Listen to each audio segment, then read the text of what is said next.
In the center of Tehran rises a palace where light becomes architecture, and where history is not only remembered, it is reflected, multiplied, and transformed into an eternal presence.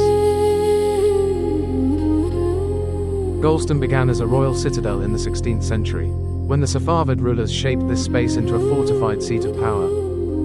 But its true golden age arrived in the 19th century, under the Qajar dynasty, when the complex was reimagined not simply as a residence, but as a vision of sovereignty expressed through art, geometry, and light.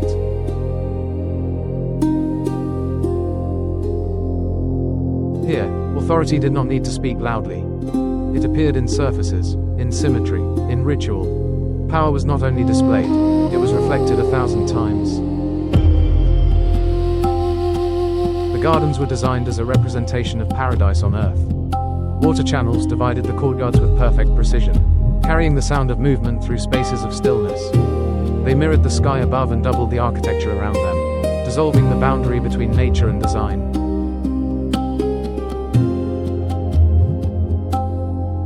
Plane trees created long corridors of shadow. Roses filled the air with a fragrance that softened the strict geometry of rule. Fountains rose and fell in measured rhythm, marking time in a court where every gesture had meaning.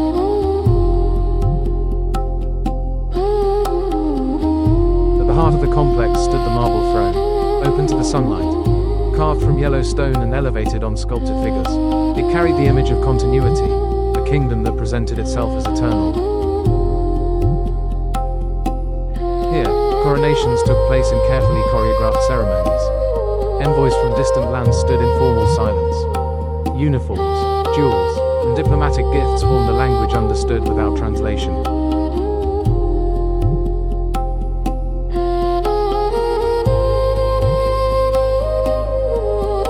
The ruler appeared not only as a political figure, but as a reflection of cosmic order. Light fell across the throne in the early morning, turning stone into gold. Inside, the palace transformed. Walls dissolved into fragments of brilliance. Millions of tiny mirrors were cut by hand, shaped, polished, and placed one by master artisans. Each fragment captured a different angle of reality. Movement became constellation. A single step turned into a galaxy. A single candle could illuminate an entire hall. The mirror hall was not only decoration, it was a philosophy. It suggested that power, like light, existed only when reflected by those who witnessed it. The crystal hall became a theater of encounters between worlds. European clocks, chandeliers, and porcelain stood beside Persian enamel, lacquer, and carving. Royal ambition gathered objects from across continents and arranged them into a new visual language.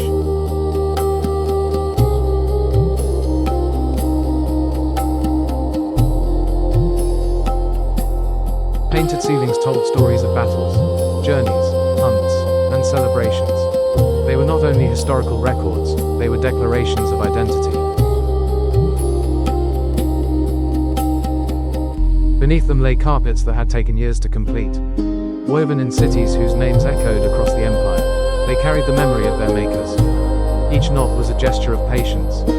Each color came from the earth itself, pomegranate skins, indigo leaves, saffron threads.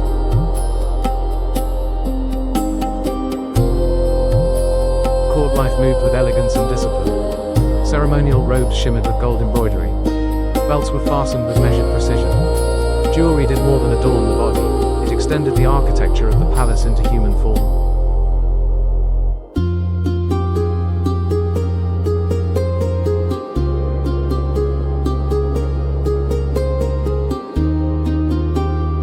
When courtiers walked through the mirrored halls, they became part of the design.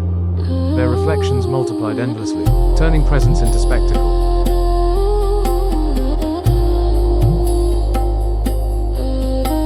Music traveled softly through the chambers. The sound of strings and percussion echoed against glass and stone, never overwhelming the silence, only shaping it.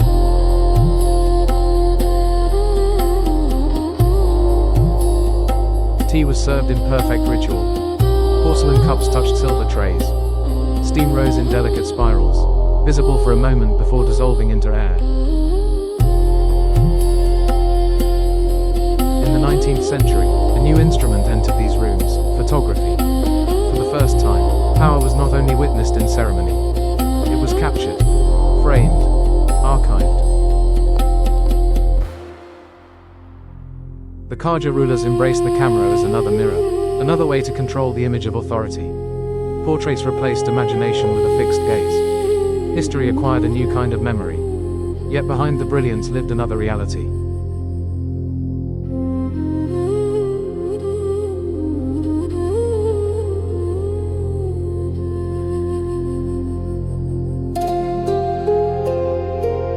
Protocol controlled every movement.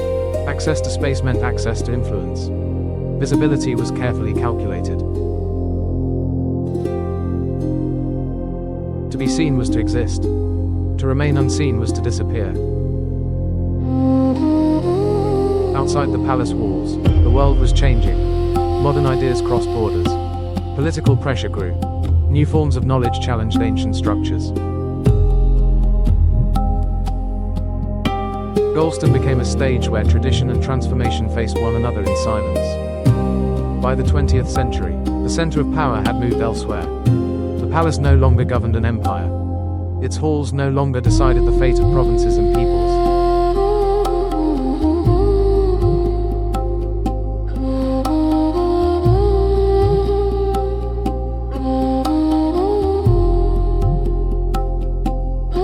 But something remained.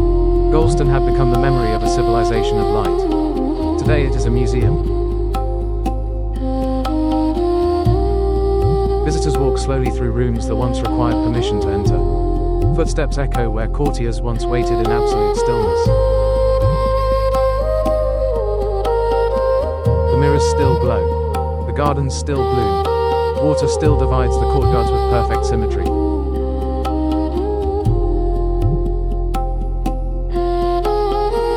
The marble throne still stands beneath the open sky, waiting for a ceremony that will never return.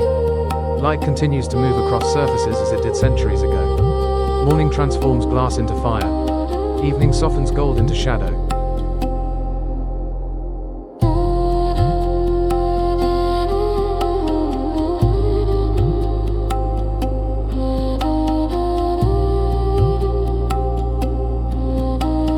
Every reflection carries a question. How does beauty survive power?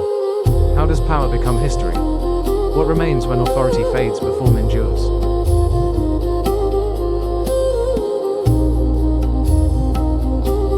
In these halls, time does not disappear.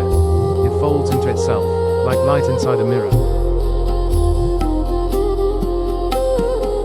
Golestan is no longer the center of a kingdom, but it is still the center of a story about vision, control, craftsmanship, and the human desire to transform space into meaning.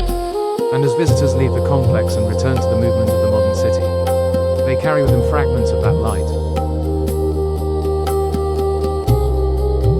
The geometry of gardens, a constellation of mirrors, a throne beneath the sun.